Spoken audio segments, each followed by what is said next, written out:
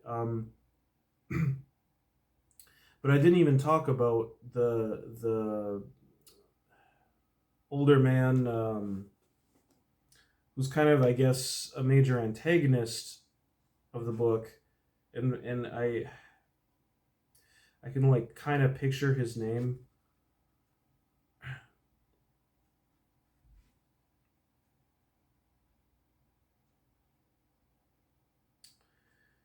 I barely slept at all last night, so I apologize. I'm not more on top of this. Yes, Svidriga, I can't do it. Svidrigailov, I think it is. Anyway, I best think of him in my mind as the guy who ends the book, or ends his part of the book, by saying, I'm going to America. And then what America means is he goes and ends his own life with a bullet in public. And that guy is fascinating as well. He's kind of like a creep, kind of, going after younger women, the younger women in the novel, like Raskolnikov's sister and Sonia. And he's not a great guy, but his form of redemption eventually is to let Raskolnikov's sister go and then do what he does. Yeah, going to America. I guess that's a famous, that's like a literary meme, I guess, if such a thing exists. But anyway, that's about all I have to say on Crime and Punishment. I mean, for now, there's so many more things to talk about, so many more things to say. I'm also reading another Russian novel right now called We by Zamyatin, I believe. Well, anyway, it's one of like the first dystopian, utopian science fiction novels that inspired George Orwell and later, Ursula K. Le Guin and all these big science fiction authors kind of actually trace their roots back to this this book that was written in early 1920s Russia and became the first book banned in the Soviet Union. So I'm very excited to finish that one, and that'll be the next book that I'm talking about on the channel. So Russia's going to be a two-parter. Dostoevsky and Zamyatin, if I'm pronouncing that right. We is the name of it. Actually, I have it here. Let me go get it.